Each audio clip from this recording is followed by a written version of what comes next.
자, R, 유인화, 0.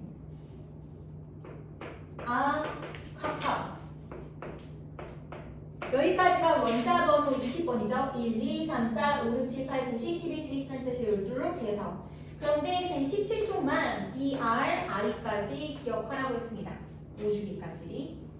BR, R까지 쓰셔야 됩니다. 알겠죠? 자, 완자 잠깐만 씁시다, 우리.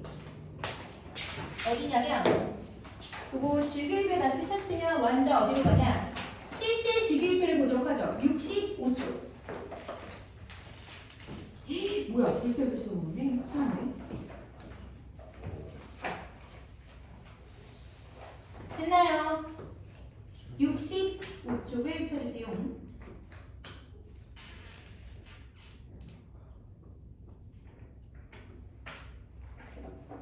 봤어요. 자, 여러분들 족은 1부터 18초까지 있으며 세로입니다. 세로. 그죠? 그다음 주기는요. 주기는 1주기부터 7주기까지 있으며 가로를 말합니다. 가로. 자, 책 봤어요? 자, 주기표가 따라랑 하고 나와 있지요. 거기 그린으로 나와 있는 거, 초록 색깔에 나와 있는 게 뭐게요? 어우, 굿. 그다음 가운데 파란색으로 나와 있는 게 뭐게요? 준금속. 그 다음에 노란색으로 나와 있는 게 뭡니까? 바로 금속이죠. 자, 여러분들 보시면 1주기에는 원소가 몇 개만 있어요? 1주기 원소는 수소랑 헬륨 2개밖에 없지요. 가운데가 텅텅 비었어요. 그죠? 자, 2주기, 3주기는 몇 개만 있어요? 3쪽부터 12쪽까지가 없어요. 그죠? 없어요. 다음 4주기부터는 스칸듐하고 21번부터 3주기 원소가 나타납니다. 그죠? 자, 4, 5주기는 3쪽부터 12쪽까지 원소가 들어가 있어서 총 18개씩 배치가 되어 있고요. 한 6주기랑 7주기를 보세요. 거기 보면은 57번부터 71번까지 란타난 쪽이 있고 89번부터 103번까지 악티늄 쪽이 있습니다. 자, 얘네까지 들어가면 주기율표가 너무 길어져. 그래서 란타난 쪽이랑 악티늄 쪽을 따로 빼서 배열했습니다. 거기 위에 나와 있지, 밑에. 란타난 쪽과 악티늄 쪽은 각각 6주기와 7주기에 있는 원소인데 원소의 수가 많아 주기율표가 너무 넓어지기 때문에 별도로 배열하여 나타난다 라고 나와 있어. 그리고 색깔이 안 칠해져 있는 게 있어. 걔는 113번, 115번, 117번인데요. 모스코비움 오가네손 뭐 이런 애들. 얘네들은 아직 성질이 명확히 밝혀지지 않아서 선생님 주기율표 우리가 미완성이라고 얘기하는 거죠. 과학은 계속해서 발전하고 있기 때문에 금속, 비금속, 중금속으로 분류하지 않아서 하얀 색깔 바탕으로 나타나져 있는 겁니다. 자, 그래서 우리는 얘네들의 원소의 특성을 이제 또 공부를 할 건데요. 원자 번호 순서로 나열됐다라는 거고요. 그 다음에 얘네들을 이렇게 같은 세로줄과 같은 가로줄로 배치된 어떤 기준이 있어야 되겠죠. 그 기준은 무엇이냐? 같은 줄이다라고 하는 것은 뭐가 똑같나? 전자 껍질 수가 같다고 했습니다. 그 다음 같은 세로줄의 오도로 배치한 건 뭐냐?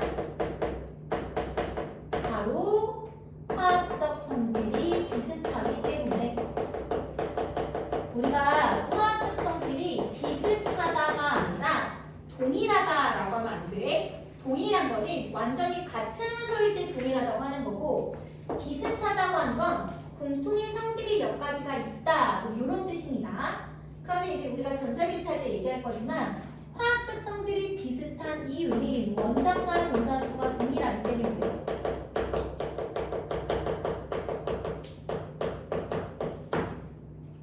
완전 짱짱짱 중요합니다.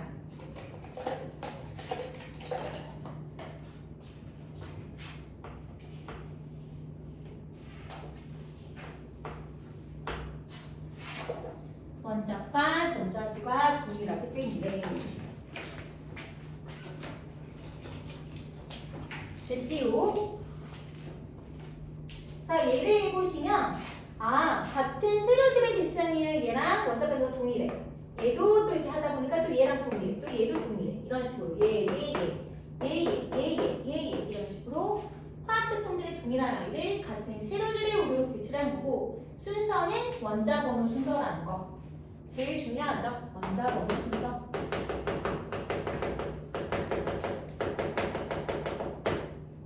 원자 번호 순서. 그래서 멘델레예프도 최초의 주기율표로서 굉장히 중요한 업적을 남기신 거고 모즐리도 이 원자량을 원자 번호 순서로 바꿔준 아주 중요한 업적을 남겨준 과학자입니다. 자, 얘네들을 이제부터 전자 배치해 보도록 할 겁니다.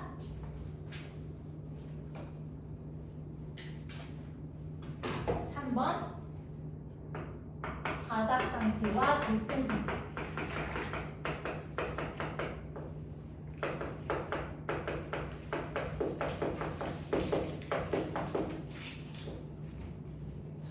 아까 우리가 중성의 원자라고 하는 것이 양성자수와 전자수가 동일하다고 이야기했습니다. 그러면 양성자수와 전자수가 동일하니까 양성자의 개수만큼 전자의 수도 결정이 되는구나 라고 이야기했었고 그럼 이제 몇 개의 원자들을 갖고 와서 선생님이 전자 배치를 한번 해보도록 하겠습니다. 전자 배치. 전자가 어디에 있냐라고 하는 건데 아까 전에는 원자 핵이랑 전자만 이야기했었죠. 근데 전자가 어디에 있냐면 사실은 원자핵은 굉장히 밀도가 높은 애들이야. 무슨 말이냐면 얘네가 원자의 질량의 대부분을 차지하고 있어. 전자는 상대적으로 굉장히 질량이 작기 때문에. 그런데 부피는 엄청 작아. 그러니까 원자 자체도 작지만 원자 중에 원자핵은 더 작아. 얼마나 작냐면 학교 운동장의 원자의 크기면 그 안에 개미 한 마리 정도가 원자핵의 크기야. 그러니까 아까 대부분 빈 공간이라고 했지? 그러니까 빈 공간이 존재하는 이유는 전자가 아무 때나 있는 게 아니라는 거야. 그래서 여기 안에 이렇게 원자핵이 있잖아. 그러면 전자는 이 대부분의 빈 공간의 외부에 하나의 껍질, 구를 형성하고 있는데 이거를 껍질이라고 불러. 껍질. 전자 껍질. 전자가 존재하는 공간을 전자 껍질이라고 하고 그 외적인 공간은 빈 공간이야. 텅텅텅 비어있어. 그래서 전자가 존재할 수 있는 확률이 0%인 데가 존재를 한다는 거지. 그래서 전자는 이 전자 껍질에만 존재할 수가 있어. 그런데 여기서 중요한 건 뭐냐면 이 전자 껍질이 특정 값의 에너지를 갖는데 그거를 에너지 준위라고 불러. 에너지 준위. 그래서 전자 껍질이 갖는 전자 껍질이 갖는 특정 값의 에너지야. 에너지 준위, 에너지 레벨이라고 해석하면 될 것 같아. 에너지를 갖고 있어. 선생님 몇 가지 예를 들어볼게. 리튬이다. 리튬은 원자 번호, 헬륨부터 할까요? 헬륨이야. 얘 원자 번호 2번이야. 그럼 양성자가 2개지? 그러면 이 전자 껍질에는 전자가 2개가 들어가. 첫 번째 껍질에는 전자가 2개까지 들어갈 수가 있어. 수소는 전자 하나, 헬륨은 전자 2개가 다 채워지겠지? 또 해볼게. 리튬 해볼까? 리튬 원자 번호 3번이야. 그럼 양성자가 3개지? 그러면 첫 번째 껍질에 전자가 2개 들어가고 전자가 총 3개를 배치를 해야 돼. 그럼 이제 두 번째 껍질에 전자가 하나가 더 배치가 되는 거야.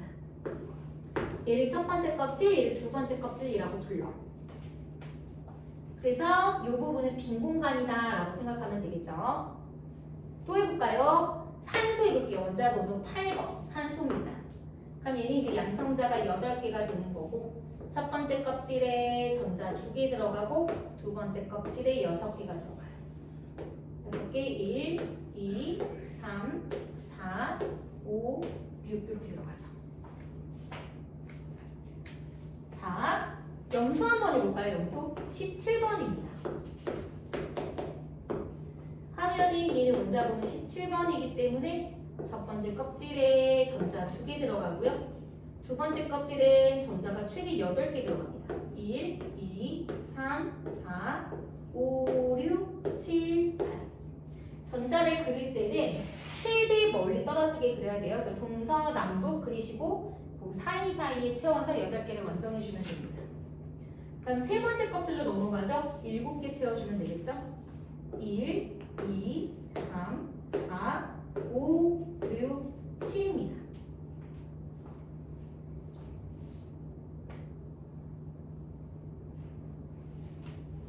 그래서 얘를 보시면 얘는 전자 껍질이 하나네. 1주기야. 1주기. 그리고 전자가 다 채워져 있네. 그래서 최외곽 전자수는 2개지만 원자가 전자수는 0개다 라고 얘기할 수 있어. 우리 원자가 전자수가 뭔지 또 알아야겠지. 원자가 전자. 바닥 상태의 전자 배치.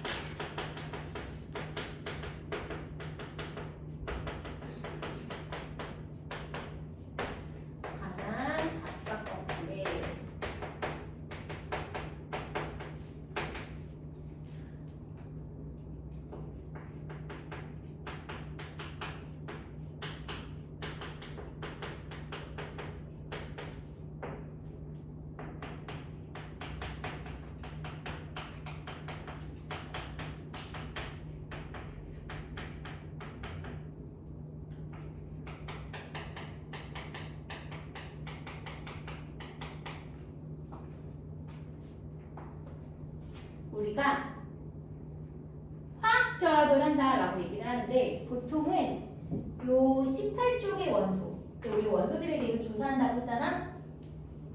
요 18쪽의 원소를 비활성 기체라고 부르는데 18쪽의 모든 원소는 다 기체입니다. 그래서 기체라고 쓰는 거고 비활성이라는 뜻은 아무랑도 결합하지 않아. 그래서 얘는 그냥 물질이 원자 한 개로만 되어 있어. 그러니까 원자 한 개로만 그냥 있는 애들이야. 근데 보통은 다 원자 한 개로 존재하지 못해. 어떻게 하냐면 다 결합을 하고 있어. 뭐 이산화탄소 CO2, 물 H2O, 포도당 C6H12O6, 뭐 소금은 NaCl 이런 식으로 물질들은 다 원자들끼리 이렇게 결합을 하고 있거든. 근데 얘네 18쪽 원소들은 유일하게 결합을 안 해. 그래서 이 과학자들이 연구를 했더니 얘네들은 그 최대 수용 전자를 모두 채우고 있더라 이거야. 준영아 자면 안 돼. 최대 수용 전자라는 건 뭐냐면 첫 번째 껍질엔 최대로 2개 들어갈 수 있고 두 번째 껍질부터 8개씩 들어갈 수 있다고 했잖아. 그지? 그래서 그 전자를 모두 꽉 채우고 있더라 이거야. 그래서 걔네들은 결합을 안 해. 그래서 이 18쪽의 원자 전자수는 몇 개나? 1개가 되는 거야. 최외곽 전자수는 2개지만 결합을 하지 않아. 그래서 원자가 전자수는 0개다 라고 얘기하는 거야. 근데 이 전자 껍질은 주기를 나타낸다 그래서 껍질 2개야. 아하 2주기. 그리고 원자가 전자가 하나야? 그럼 1쪽의 원소구나. 이렇게 판단할 수 있는 거지. 얘는 원자가 전자 껍질 2개야? 그럼 2주기에다가 원자가 전자가 6개야. 근데 6개인데 우리가 6족이라는 건 안 배우잖아. 그 얘는 16족이 되는 거야. 그래서 이 족에다가 일자 앞에 거를 빼버리면 바로 원자가 전자수가 나오는 거고. 얘 전자 껍질이 3개네요. 오케이. 그럼 얘는 3족이고 17쪽의 원소구나. 원자가 7개니까. 이렇게 판단할 수 있는 겁니다. 그래서 여러분들 얘네들의 최외곽 전자수와 원자가 전자수를 살펴보면 원래가 가장 바깥 껍질에 배치되어 있는 게 최외곽 전자수죠. 근데 원자가 전자수는 화학 결합에 관여하는 전자라는 뜻이 하나 더 포함이 되어 있기 때문에 다른 아이는 다 똑같아요. 얘 하나, 둘, 셋, 넷, 다섯, 여섯, 일곱, 여덟. 헬륨만 2개. 그런데 원자가 전자수 여기 하나, 둘, 셋, 넷, 다섯, 여섯, 일곱인데 여기는 빵. 이렇게. 얘만 조심해라.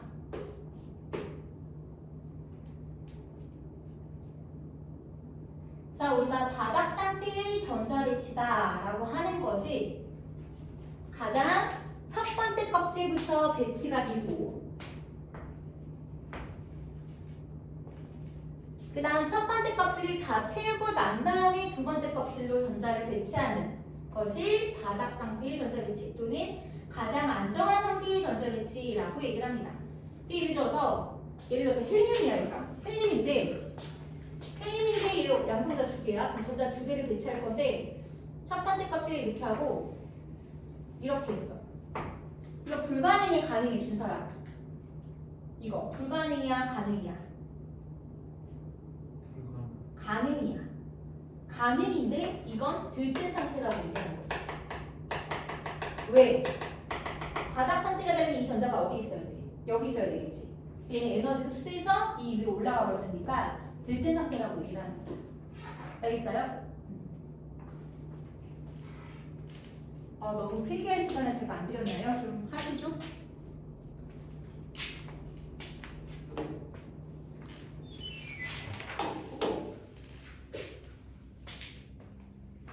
여기에서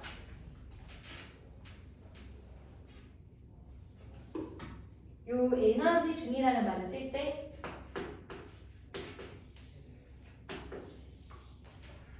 모든 원자들의 공통점은 이 에너지 중위가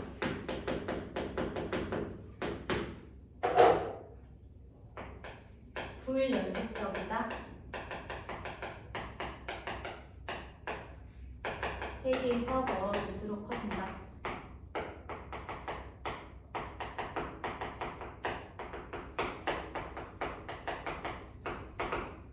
불 연속적이라는 건 얘가 5다. 그럼 5, 6, 7, 8, 9, 10 이게 아니라 5, 20, 23 이런 식으로 불 연속적이다라는 거. 그러니까 5와 20 사이에 에너지 값은 없는 거야. 20과 23 사이는 없는 거야. 이런 걸 불 연속적이라고 얘기를 해. 그리고 핵에 가까운 첫 번째 전자 껍질의 에너지 준위가 제일 낮고 그 다음에 두 번째, 그 다음 세 번째 이렇게 되는 거야. 그래서 핵에서 멀어질수록 에너지 준위는 커져. 자, 예를 들어서 얘가 이 전자가 1로 올라갔다 라고 하는 거는 에너지를 흡수해야 가능한 것이고 여기 있는 전자가 다시 1로 내려갈 때는 에너지를 방출해야 가능한 거지. 그래서 이 전자 껍질 사이를 왔다 갔다 할 때는 에너지를 흡수하거나 방출하거나 하게 된다는 거야. 자, 우리가 여기에서 알아야 될 것들은 주기율표상에서는 이제 족이란 무엇이고 주기란 무엇이고 어떤 과정에 의해서 주기율표가 완성되는지를 아셔야 되는 거고요. 그다음에 이제 전자 배치를 우리가 알아야 되는데 전자 배치라고 하면 바닥 상태랑 들뜬 상태가 있는데 바닥 상태라는 건 가장 안정한 상태로 전자 배치가 되는 거야. 그럼 가장 안정한 상태로 배치가 됐다는 뜻은 뭐야? 에너지 준위가 제일 낮은 첫 번째 껍질부터 전자를 채우고 전자가 다 채워지고 난 다음에 그 다음 껍질로 올라가야 되는 것이 바로 바닥 상태의 전자 배치다라는 거를 알 수가 있는 거죠. 예를 들어서 원자번호 8번 산소인데 첫 번째 껍질 2개 들어가 있고 두 번째 껍질에 4개 들어가 있고 이렇게 세 번째 껍질에 1, 2, 3, 4, 5, 6, 7, 8 이렇게 돼 있어. 어머 선생님 그럼 이거는 전자 껍질 3개니까 3주기고요. 원자 껍질에서 2개네요. 이렇게 말하면 안 된다는 거지. 이건 들뜬 상태의 전자 배치인 거야. 준영아 바닥 상태를 바꾸려면 어떻게 해야 돼? 그렇지. 2개가 두 번째 껍질로 내려와야 되겠죠. 알겠죠? 얘네들은 눈치 없이 막 에너지 흡수해서 올라가 버린 거야. 들떠버린 거지. 불안정한 겁니다. 알겠죠? 네. 어렵지 않죠?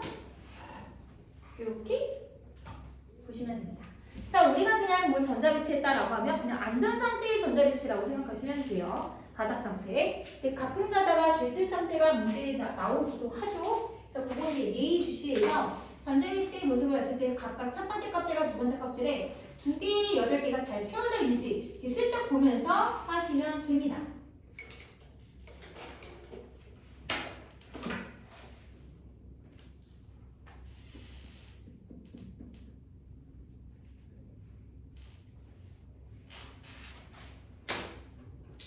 자, 이제 2개만 남겨놓고 있습니다. 선생님 5번까지 한다고 했죠?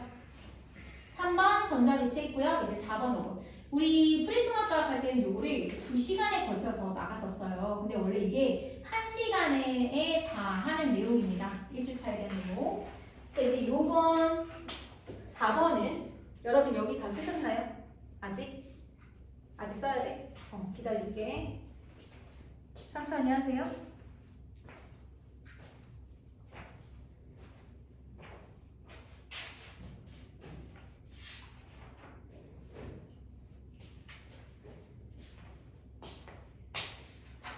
이게 뭐야? 자꾸 줄고 이럴 거야.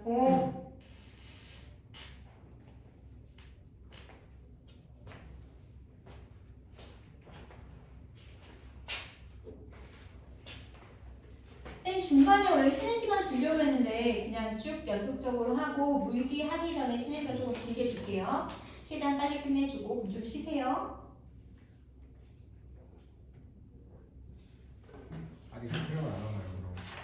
생명은 안 하죠. 다음 시간에 화학결합하고 세 번째 시간에 이제 생명 들어갑니다. 다음 시간에는 그거야. 공유결합, 이온결합 했던 거. 분자, 뭐 이온.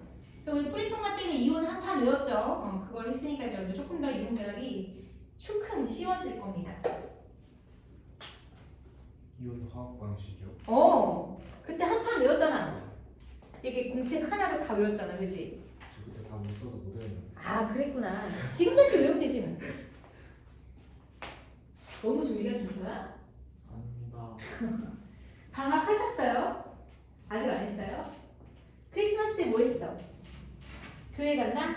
난 성당 갔는데. 안 갔어? 그럼 뭐 했어? 스카 왔습니다. 미쳤어. 진짜야? 와, 역시 자세가 되었구나. 선우는 뭐 했어? 애들이랑 놀러 놀러 갔어? 산타 할아버지의 존재는 알고 계시나요? 언제 아셨어요? 5학년 세상이 무너지는 것 같았지? 산타가 누군지 알았을 때. 갑자기 학교 선생님이 산타 믿는 사람 없지 않나. 그 동심 파괴를 선생님이 하셨단 말이야? 요새는 언제부터 알까? 그 존재를. 바로 안다고?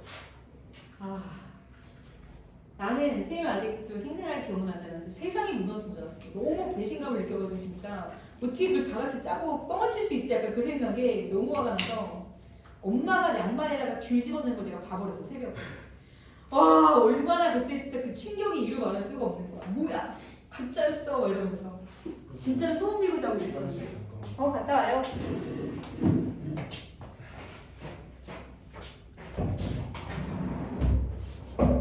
선생님은 그저께 그 크리스마스 이브날 2명의 동심을 지키기 위해서 새벽 2시까지 선물 포장하고 막 매달고.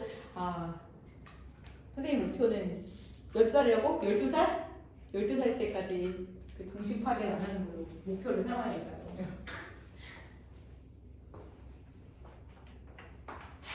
이제 지워도 될까요? 네. 얘들아, 2번 들으니까 좀 괜찮지? 그지? 반복이 그만큼 중요한 거야. 이번에는 금속과 비금속이야. 여러분 아까 제가 주기표 그 완자에서 봤을 때 금속이랑 비금속이랑 중금속이 색깔로 잘 나타나 있죠? 그쵸? 이렇게 보시면 이거 다시 보실래요? 여러분? 여기 65쪽입니다. 완자 65쪽. 당분간 파란색은 집에 놔두세요. 알겠죠? 요거는 집에 놔두시고 요것만 들고 다니시면 돼요. 쌤이 이제 요거 갖고 와 할 때 요거 갖고 오시면 돼요. 자, 여기 주기율표를 보시잖아요. 그러면 여기 초록 색깔이 비금속이라고 했어요. 그다음 파란색이 중금속이고 요거 이거 뭐라 그래? 약간 아이보리색인가? 요거가 이제 금속인데 주기율표의 대부분은 뭐야? 대부분이 노란색이지, 그치? 금속이 대부분을 차지하고 있구나. 그러니까 중금속이라고 하는 건 금속의 성질과 비금속의 성질이 굉장히 공통적으로 뚜렷하게 나눠지거든요. 아까 전에 쌤이 이 같은 세로줄에 오는 애들이 공통의 성질을 갖는 애들을 같은 세로줄에 배치했다고 얘기했잖아. 그래서 같은 세로줄에 있는 원소들끼리도 물론 공통의 성질을 갖고 있지만 이 주기율표에 나와 있는 원소들을 크게 두 가지로 분류할 때는 금속과 비금속으로 먼저 구별을 합니다. 알겠죠? 그래서 금속이 갖고 있는 공통의 성질을 금속성이라고 합니다. 저 비금속 원소들이 갖고 있는 공통의 특성을 비금속성이다라고 이야기해요. 자, 여러분들은 원자 번호 1번부터 20번까지와 그다음 브로민이랑 아이오딘을 포함해서 총 22개의 원소를 금속이다, 비금속이다 구분해야 되고 원자 번호를 1번부터 20번까지 외워야 하며 원소 기호는 당연하고 또 상태를 아셔야 됩니다. 상태. 상태라는 게 뭐냐면 고체, 액체, 기체를 뜻하는 거예요. 근데 이 주기율표 이 많은 원소 중에서 이제 118번까지 있잖아. 오간에손까지 중에서 액체는 딸랑 2개밖에 없어. 찾아봐. 어디랑 어디야? 수은이랑 브로민. 그렇지. 그 2개밖에 없어. 2개만 액체고 나머지는 기체 또는 고체다라고 얘기할 수 있어요. 그래서 상태도 여러분들 외우셔야 됩니다. 그럼 보세요. 금속의 원소들은 1번 고체입니다. 고체. 단, 딱 하나. 수은만 액체라고 했습니다. 다 고체예요. 그리고 광택이 있습니다. 광택. 반짝반짝해요. 그 다음에 전기 전도성과 열 전도성이 있습니다. 열 전달이 잘 되고요. 전기가 잘 통해요. 가장 대표적인 게 구리전선. 구리전선. 아니 그렇다고 뭐 구리만 전기가 잘 통하는 게 아니라 금속이 그 모든 금속인 원소들은 전기 전도성을 갖고 있습니다. 그 이유가 얘네들은 원자과 전자수가 하나부터 3개야. 그래서 8개인 18쪽의 원소와 같은 전자 배치를 하기 위해서 전자를 주로 잃어요. 그럼 양이온이 되죠. 그래서 얘네들이 양이온이 되잖아. 이렇게. 그럼 옆에 있는 자유전자가 생겨. 이렇게 돌아다니는 자유전자. 또 그 옆에 있는 원자도 마찬가지고 또 그 옆에 있는 원자도 마찬가지가 되겠지. 이런 식으로. 이렇게. 그러면 요 아이랑 옆집에 있는 자유전자의 전정기적 인력에 원래 플러스랑 마이너스는 서로 잡아당기는 힘을 가져요. 그래서 요 이온과 금속의 양이온과 금속의 양이온은 당연히 플러스 전하겠죠. 그 다음에 이게 뭐라고? 자유전자. 자유전자는 전자니까 음당 마이너스 전하가 되겠죠. 얘네들의 플러스 마이너스 서로 잡아당기는 걸 갖고 있어. 그래서 그들의 인력으로 결합돼서 만들어진 게 금속입니다. 그러니까 금속결합이라고 해요. 금속결합. 그래서 금속결합으로 이루어진 얘는 금속결정이라고 합니다. 금속결정. 우수입안이 결합되어 있는 상태다. 이런 뜻이에요. 그리고 네 번째 아주 중요한 특성인데요. 얘는 힘을 가하면 변형된다. 변형이 무슨 뜻이야? 모양이 바뀐다는 뜻이거든. 그래서 길게 늘어나는 거는 연성, 얇게 펴지는 거를 전성이라고 합니다. 얘는 그래서 뽑힘성 이렇게 얘기하고요. 얘는 펴짐성이라고 얘기하죠.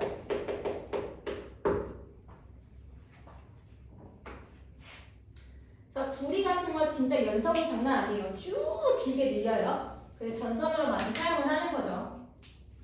실질적으로 전기 전도성 따위로 얘기하면 은이 구리보다 더 전기 전도성이 적은데 은은 너무 비싸요. 그래서 전선으로 사용을 못하는 거죠. 구리는 제법 우리 그 광물에 많이 있기 때문에 우리가 보통 비싸다, 금속이 이야기하는 거고 금이라든가 백금이라든가 이런 게 굉장히 비싸죠. 그런 이유는 희귀하기 때문에, 발견이 어렵기 때문에 그럴수록 비싼 겁니다. 구리는 제법 발견이 쉬워요. 그래서 좀 값이 싸고 그래서 우리 모든 전자제품의 전선에 구리 전선이 이용이 되는 거죠. 이런 정도의 특성이 있습니다. 일단 비금속성은 아참 그것도 이야기해야 되지. 5번 자리가 없네요. 5번 여러분 아래다 쓰시고 저는 위에다 쓸게요. 5번 주로 이제 전자를 읽고 양이온이죠.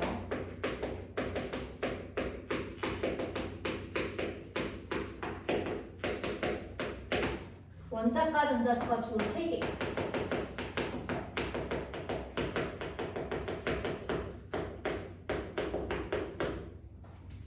그럼 우리는 8개가 채워져야 18쪽의 원소처럼 안정해진다라고 하니 1개, 2개, 3개의 경우는 가져오는 것보다 버리는 게 더 쉬워요.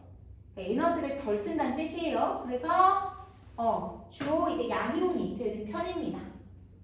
자, 비금속성을 이야기하죠. 비금속의 원소는요. 얘는 고체 올 기체입니다. 근데 액체가 딱 한 명 있다요. 누구게? 그렇지, 브로민. 온리 원입니다. 이하이죠, 이하이. 선생님이 17쪽의 원소 이럴 때 뭐라고 했었어요? 풀을 먹는 염소가 부러워요. 이런 얘기하면서 기기에코입니다. 기기에코. 기체, 액체, 고체. 오케이? 자, 쌤이 네모치는 게 비금속이거든요. 지워졌네. 다시 적어볼까? 수리낙하죠. 이렇게 있을 때 수소 비금속이야. 그지? 그 다음 헬륨 비금속이지. 그 다음 동소는 중금속이고 탄소부터 갑니다. 탄, 질, 산, 풀, 네. 여기서는 인부터 가죠. 인, 황, 염, 아 이런 식으로 다 이 노란색 안에 들어가 있는 게 비금속입니다. 그래서 이 비금속 중에서 우리가 고체랑 기체를 구분을 해야 되는데 쌤이 기체에다가 동그라미 이렇게 수소 18쪽은 저 싹 다 기체라고 했어. 네온, 아르곤. 그 다음 탄소는 고체라 탄소 다이아몬드 뭐 흑연 이런 거 만드는 애들이잖아. 질, 산, 풀, 염 이렇게가 기체입니다. 나머지는 고체예요. 탄소, 인, 황, 아이오딘은 고체, 브로민만 액체입니다. 알겠죠? 외우셔야 돼요. 기체, 액체, 고체 외우셔야 돼요. 두 번째. 얘는 전기도 안 통해 열 전도성도 없어. 세 번째. 원자과 전자수가 5, 6, 7이야. 그래서 얘는 8개를 채울 때 버리는 것보다 가져오는 게 낫겠지. 그래서 얘는 주로 음이온이 됩니다. 전자를 얻어 음이온. 근데 비금속인데 요 3번의 조건을 따르지 않는 애가 있어. 누구냐? 수소와 18쪽의 원소는 제외를 해야 되겠죠. 세상 중요. 자, 이제 금속은 주로 이제 정중앙과 왼쪽에 다 포진되어 있고 비금속은 주기율표상에 주로 오른쪽에 있는데 수소만 여기에 있어. 얘는 1쪽의 원소지, 그지? 자, 우리가 금속은 리튬부터 시작하는 거야. 이거 낚이면 안 돼. 진짜 낚시로 많이 나오지. 자, 수소는 원자과 분자수가 5개, 6개, 7개 아니지. 얘는 1개야. 원자과 분자수 1개. 그래서 얘는 비금속이지만 얘는 주로 양이온이 됩니다. 그러니까 보면은 원자번호 1번에 전자 1개 갖고 있잖아. 그래서 얘는 이온이 될 때는 가지고 오는 것보다 버리는 게 쉽기 때문에 H-가 되는 것이 아니라 이걸 아예 버려버리고 H+가 됩니다. 이게 에너지를 걸들어요. 아니면 전자 하나를 이렇게 같이 공유해서 공유 결합하는 상태로 H2라고 하는 수소 기체로 존재하거나 아니면 수소 일가 양으로 존재하거나 이렇게 둘 중에 하나로 존재를 하죠. 다음 18쪽의 원소는 원자과 분자수가 몇 개라고 했습니까? 주아야, 몇 개라고 했지? 그렇지. 그래서 화학 결합을 아예 진행 안 하기 때문에 음이온이 절대 되지 않죠. 원자로 존재를 하기 때문에 저기 빨간색 동그라미 기체예요. 기체요. 이 보라색 동그라미가 뭡니까? 고체고요. 요 초록이 이 아이가 고체입니다.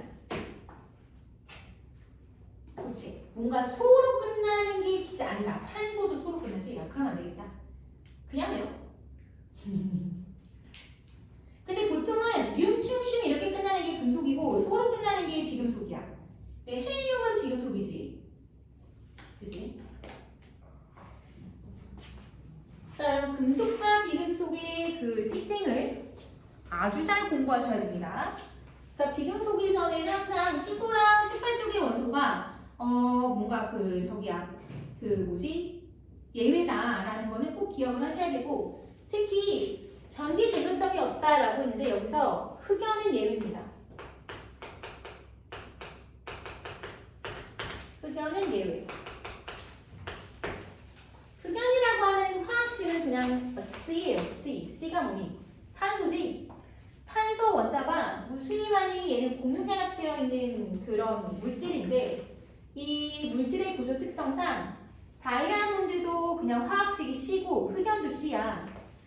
같은 화학식을 쓴다요. 근데 얘도 이제 얘가 흑연이고 얘가 다이아몬드인데 둘 다 탄소 원자가 무수히많이 공유결합되어 있는 원소들이야. 물질들이야. 근데 구조상 얘는 자유전자라고 하는 게 남아. 그러니까 결합에 참여하지 않은 전자가 있고 얘는 다 참여해. 그러다 보니까 이 자유전자에 의해서 얘는 정밀전성이 생기고 얘는 안 생겨. 그래서 구조적 특성의 차이다라고 보시면 됩니다. 저 얘기는 내가 화학결합 공부할 때 좀 더 디테일하게 하도록 하겠습니다. 자, 이제부터는 마지막 번호입니다. 5번이죠.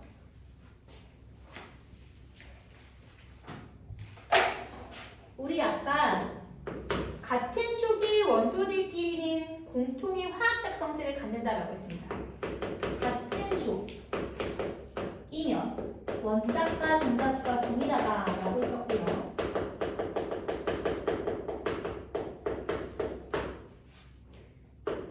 그래서 공통의 화학적 성질이 있다라고 했습니다.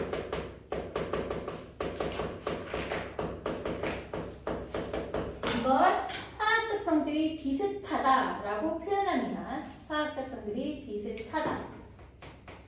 근데 우리가 뭐 1쪽부터 18쪽까지 배웠지만 사실 다 배우진 않고 1쪽이 알칼리 금속과 17쪽이 프레모닌 요소가 부러워요. 그 두 가지만 공부할 겁니다. 18쪽도 우리가 이제 시험에 잘 나오지만 18쪽의 원소는 이미 다 했어요. 원자과 도사가 0이고 안정한 상태이기 때문에 비활성 기체다. 그냥 물질이 원자 성질을 분사한다. 이게 다예요. 아시겠죠? 준영아? 알겠지? 힘을 내요. 자, 먼저 알칼리 금속입니다. 다음 두 번째는 할로젠 원소를 할 건데요. 여러분들은 요거를 다 쓰신 다음에 쓰세요. 물론 칸을 몇 칸에 비워야 될지 모르기 때문에. 자, 알칼리 금속은 뭡니까? 리나카, 루세프랑슘까지 있습니다. 2주기부터 있죠? 2, 3, 4, 5, 6, 7주기까지 리나카, 루세, 세슘프랑슘, 루비듐 세슘프랑슘. 근데 우리는 원자 번호 19번까지 칼륨까지만 좀 보시면 되겠죠. 얘네 3명만 있다고 오해하실까봐 제가 7주기까지 다 썼는데요. 요 3명은 몰라도 돼요. 알겠죠? 자, 알칼리 금속이란 뭐다? 수소를 제외한 1주기 원소입니다. 그래서 여러분들 이 아이를 좀 제발 잊지 말아주세요. 수소 제외. 별표 100만 개. 수소를 제외한 1쪽의 원소다라는 거 아주 중요합니다. 그럼 이제 여기에서 얘네는 원자과 전자수가 몇 개다? 민혁스 원자과 전자 몇 개죠? 오케이, 한 개입니다. 그럼 얘는 전자를 읽기가 쉬울까요? 얻기가 좋을까요? 준서? 읽기. 그렇지, 읽기 쉽다. 대답이 뭐 완벽합니다, 여러분들. 지금 좋아요. 전자를 읽기가 쉽습니다. 그래서 읽까의 알림이 되겠죠. 전자기 이름이니까. 자, 얘는 은백색의 광택을 띠고 있습니다. 보통 이제 금속의 원소들이 다 광택을 갖고 있다라고 했죠. 광택이 있다라고 했죠, 여기서. 근데 쟤는 알칼리 금속은 좀 특별히 은백색, 그 김밥 싸는 알루미늄 포장지 같은 그런 은백색의 광택을 갖는데요. 세 번째, 반응성이 크다. 반응성이 크다라는 뜻은 반응을 됐다 잘한다는 얘기야. 엄청 반응을 잘해. 그래서 얘들은 반드시 뭐 석유라든가 벤젠이라든가 뭐 액체 페라핀 등에 넣어서 보관합니다.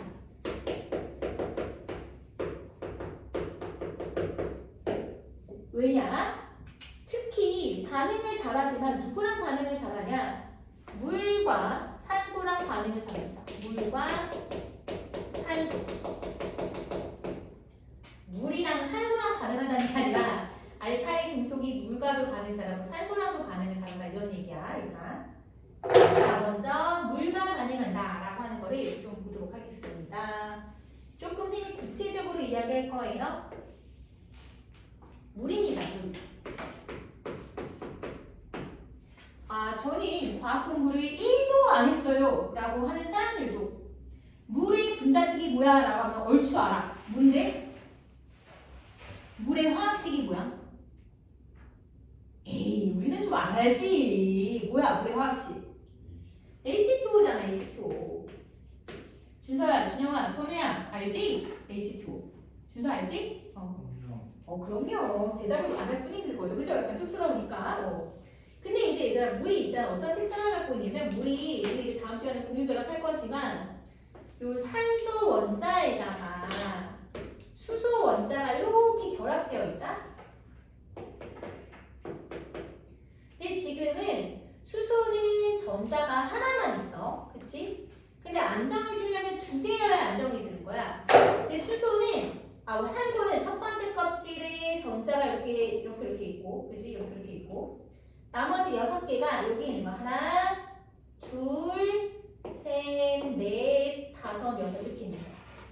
근데 산소 입장에서는 이제 8개가 돼야 안정해지는 거고, 수소 입장에서는 2개가 돼야 안정해지니까, 요 수소는 얘한테 산소에서 전자 요 하나를 같이 쓰는 거예요. 같이 쓰는 거, 같이 사용한다. 라는 건 공유라고 하는 공유. 같이 공유한다라고 하잖아. 야, 우리 이거 공유할래? 이렇게 하잖아. 그런 다음 산소 역시 수소의 2개로부터 각각 한 개씩을 공유받으면 8개가 돼서 안정해지는 거고 수소도 2개가 돼서 안정해지는 거야. 말하니 이걸 공유결합이라고 합니다. 다음 시간에 구체적으로 얘기할 거지만 갑자기 이 얘기를 왜 꺼내느냐? 이 반응하는 거랑 굉장히 중요하거든요. 그래서 보시면 얘네들이 어떤 특성을 갖고 있냐면 사실 나중에 이걸 좀 더 구체적으로 이야기하자면 이제 극성 분자라고 하는 좀 어려운 얘기를 해야 되는데 그런 얘기 그냥 빼고 할게요. 이유가 있어서 이 수소가 이렇게 분리가 되기도 한다. 근데 물 분자가 만약에 뭐 100개다, 1000개다, 10,000개다 있으면 그게 다 그렇게 되는 게 아니라 굉장히 극소량, 아주 적은 양이 얘가 붙었다 떨어졌다 붙었다 떨어졌다를 반복하고 있어. 이걸 조금 유식한 말로 물의 자동이온화라고 합니다. 고2 때 배우는 거예요.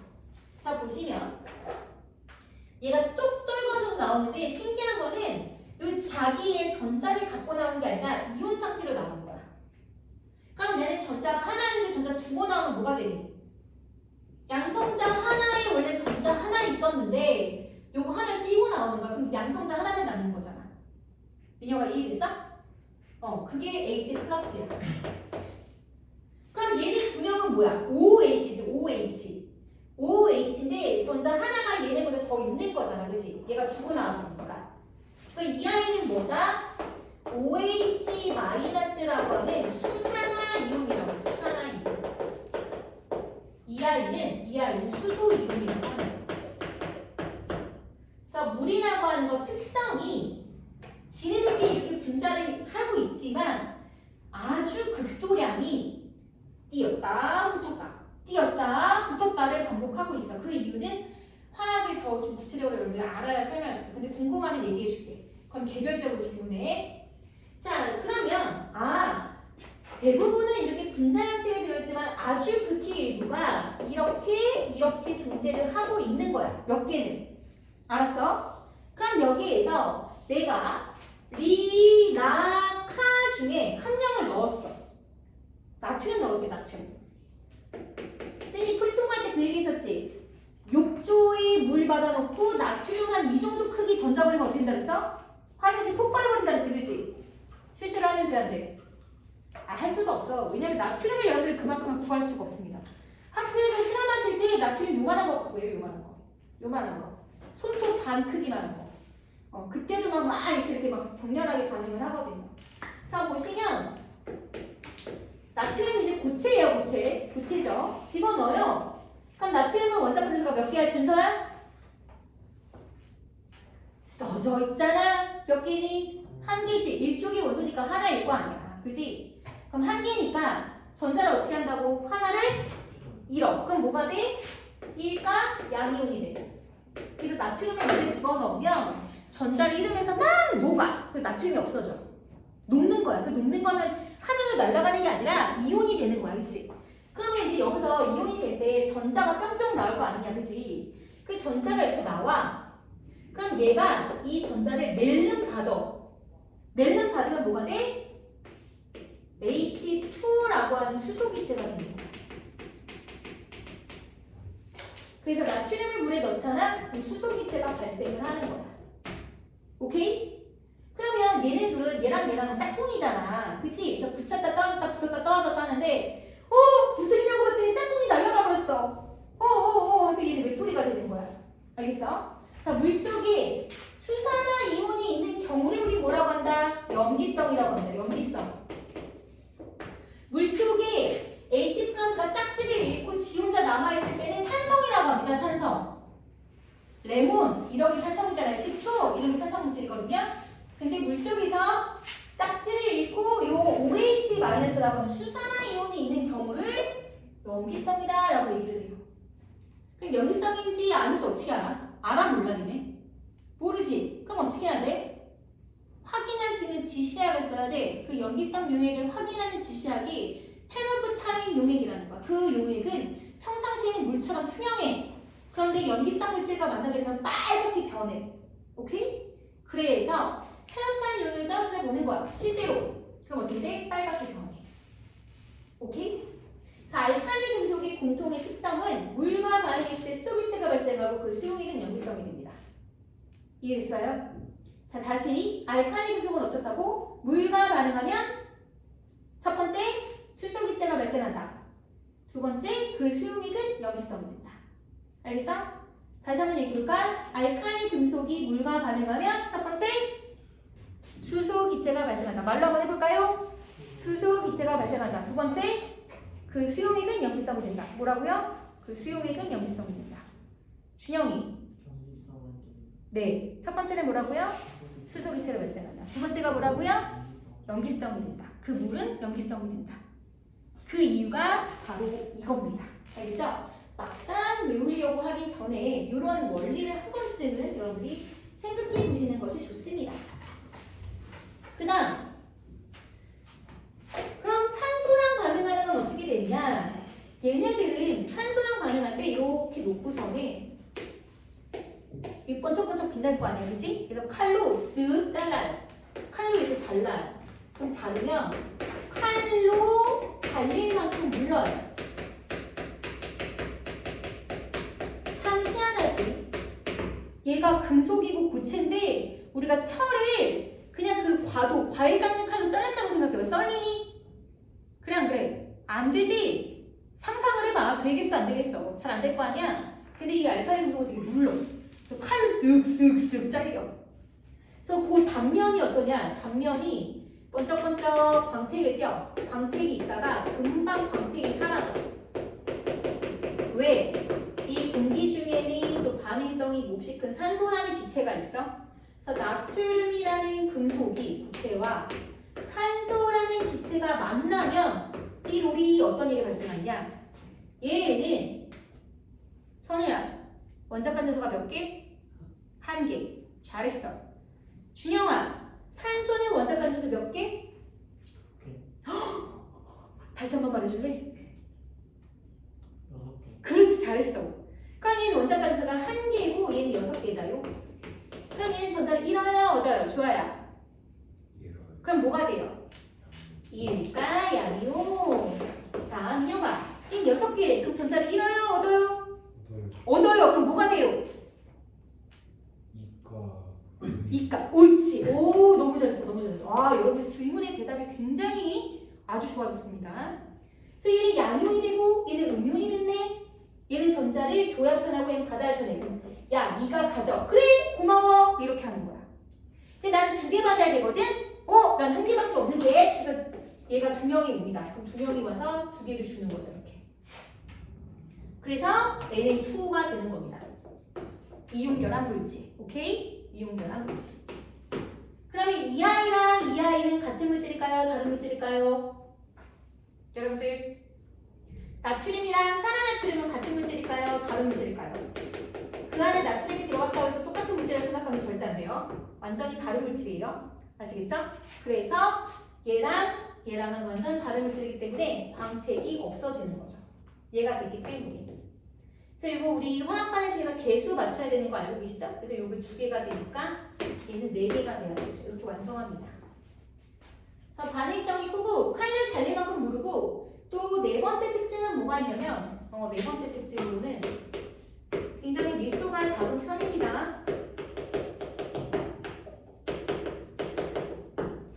얘네가 밀도가 다 작은 편인데 이 3명은 밀도가 물보다 작아요.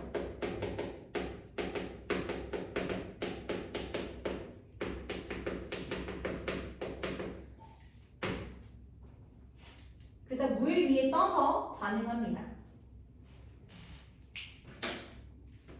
그리고 이제 이런 공통의 성질을 갖고 있는데 반응의 세기가 조금 다르거든요.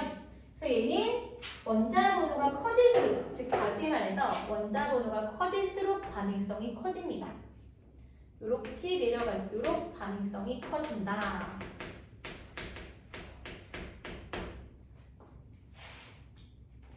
라고 생각하시면 되고,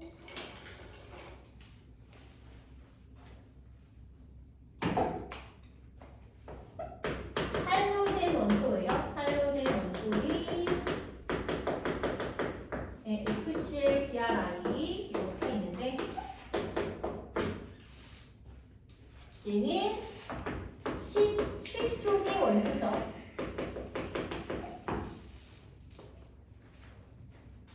자, 원자과 전자수가 몇 개다?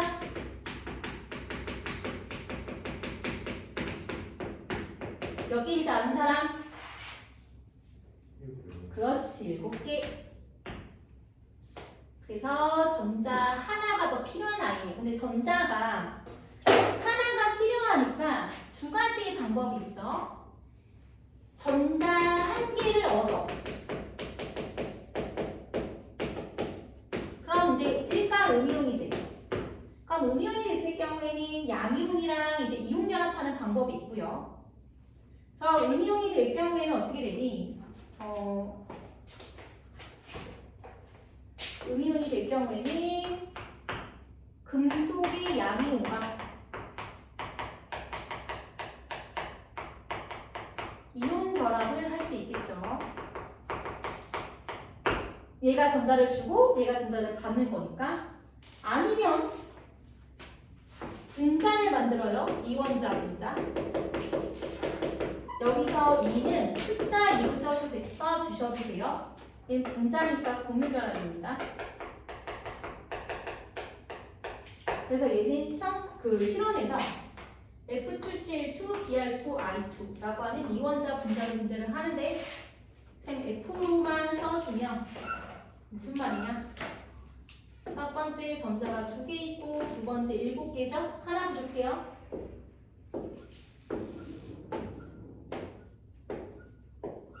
그래서 옆집에 있는 플로린도 하나 부족하니까 전자 하나를 공유하는 거죠.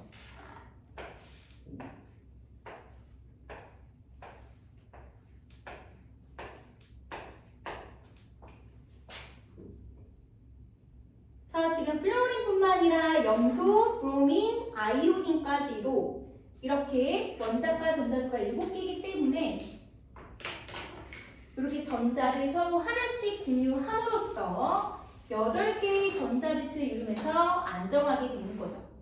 이렇게 원자 2개가 전자 하나씩을 공유 결합한 걸 이원자분자라고 이야기합니다. 얘는 특유의 색을 띠고 있습니다.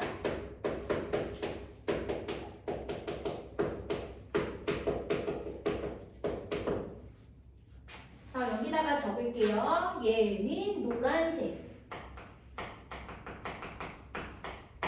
얘는 연두색, 황목색이라고도 하더라고요. 얘는 젓갈색, 붉은 갈색, 얘는 보라색. 얘 특유의 색을 띱니다. 자, 이제 진짜 마지막.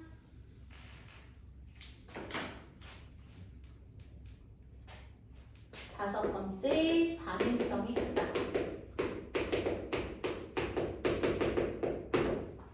아까 얘도 반응성이 컸는데 물하고 산소랑 반응 잘한다 그랬죠? 얘는 누구랑 반응을 잘하냐? 금속의 원소와 또는 수소와 반응을 잘해요.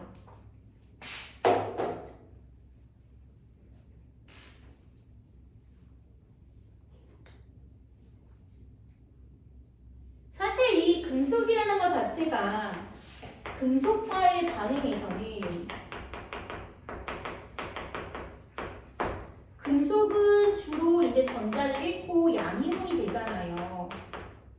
그런데 저 할로젠 원소는 17쪽의 원산에서 원자 권속이 7개고 전자를 1개 얻어 음이온이 되려는 성질을 갖고 있기 때문에 양이온과 이온 결합을 하게 되는 것이죠. 그래서 주로 양이온이기 때문에 양이온과 이온 결합을 하게 됩니다.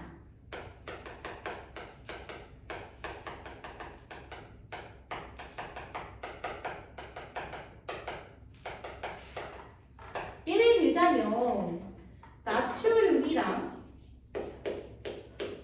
뭐 F2CL2라고 할까요? CL2 기체죠. 얘랑 반응하면 얘는 전자 하나 잃고 일가 양이온이 되죠. 얘는 전자 하나 받아서 일가 음이온 되죠. 그래서 전자가 얘는 주고 얘는 받는 거지. 그래서 양이온과 음이온이 되니까 정전기적 인력으로 1대1로 결합하는 거지. NaCl. 이게 바로 소금이죠. 염화나트륨. 그래서 이런 식으로 금속과 반응을 되게 잘한다라는 거죠.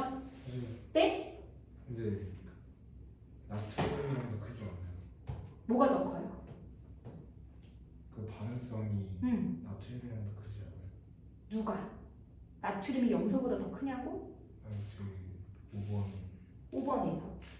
할로젠 원소의 공통의 특성을 얘기하는 거야. 할로젠 원소가 굉장히 반응성이 큰 원소들이다. 네, 금속이랑 수소 금속이랑도 반응을 되게 잘하고, 그러니까 반응성이 크다는 게 누구랑 반응하냐라는 건데, 금속과 반응 잘하고 수소랑도 반응을 잘한다고. 각자 따로따로. 비금속 그래서 얘는 2 이렇게 쓰시면 되고요. 그럼 수소랑 반응하는 건 어떻게 되느냐? 수소랑 반응은 얘는 공유결합이에요. 이온결합이 아니고. 그래서 수소랑 결합하면 HF, HCl, HBr, HI가 되는데요. 쌤이 여기서 하나만 얘기하자면 HF 그려줄까요? 이렇게 있으면 수소 전자 하나죠? F도 전자 하나 부족하죠? 이렇게 되는 거죠. 공유결합이니까 1, 2, 3, 4, 5, 6, 7 여기 보시면 얘랑 똑같죠? F랑 F끼리도 전자 하나 공유하면 되고요. 수소도 원자 건조수가 하나이기 때문에 하나 필요하잖아요. 그래서 여기서도 전자 하나를 공유해서 이렇게 공유결합하는 거죠. HCl, HBr, HI도 다 같은 거고 얘네가 물에 녹으면 뭐가 되냐? 산성이 됩니다.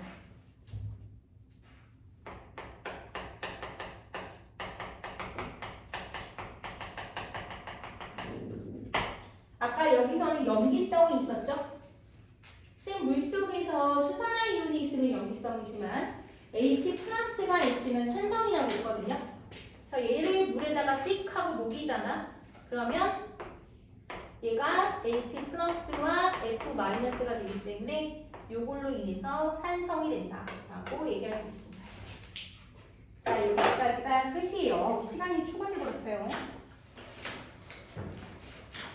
자, 굉장히 내용이 많았죠. 그래서 원소 기호도 외우셔야 되고, 그다음에 우리가 들뜬 상태랑 바닥 상태의 전자 배치도 다시 한번 점검을 하시고, 일단 금속 원소와 비금속 원소의 특성 각각 정리하고, 주기율표가 아니어져 있으면 주기율 그 원소 기호랑 원자 번호부터 다시 외우셔야 돼요. 그다음 일족의 알칼리 금속의 특성과 할로젠 원소의 특성을 따로따로 공부를 해야 되는데, 사실 우리가 결합은 다음 주에 공부를 해야 되는데, 이 내용상에 있어서 이온 결합과 고온 결합이 굉장히 많이 언급이 되죠, 그렇죠? 그래서 기본적인 내용은 우리가 숙제를 하면서 공부를 하도록 하세요. 자, 무조건 외우려고 하지 말고 먼저 그려보고 이해하고 그 다음에 암기하고 그 다음에 문제를 풀어야 된다, 알았지? 알았니? 그냥 무조건 문제부터 풀면 절대 안 돼. 자, 그리고 여기 이제 그 완자에서 64페이지부터 쭉 우리가 배웠던 내용이 나와 있습니다. 자, 한 번 더 또 점검을 해보시면 좋을 것 같아요. 자, 여러분들 숙제는요.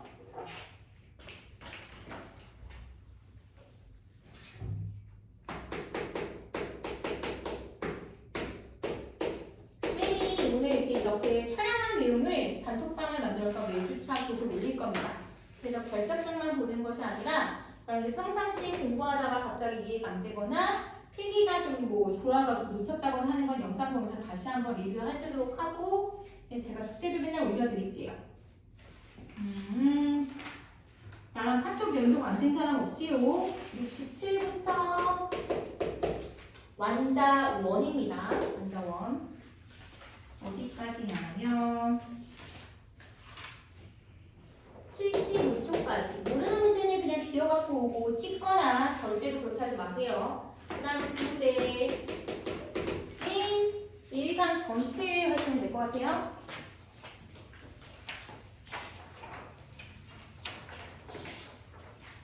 음, 29쪽까지.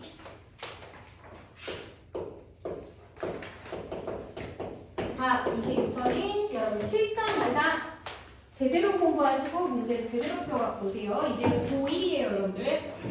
그저께까지는 중3으로 우리가 공부를 했었고 이제 고1로 있어 공부하는 거예요. 수고 많았습니다.